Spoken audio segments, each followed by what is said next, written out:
Hi there, I'm Miss Deanne. Welcome back to my closet and another wardrobe planning quick tip.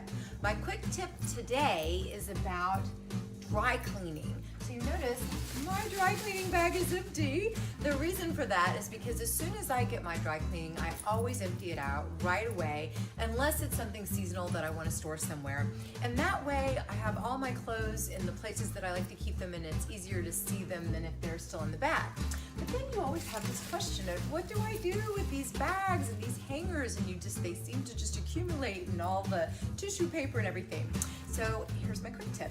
You can take these and put them right in your laundry bag for your next time you're going to the dry cleaners, and send them right back with your dry cleaning, whether you have it, I have mine delivered to my house, or you drop it off yourself.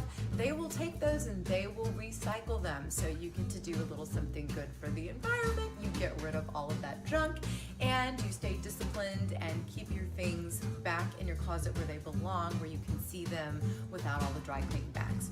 If this tip was helpful for you, please give me a like, subscribe, and don't forget to check out my weekly wardrobe planning video for last Sunday. It was a lot of fun. I had my sister-in-law in from Russia, and we looked at some great Russian jewelry.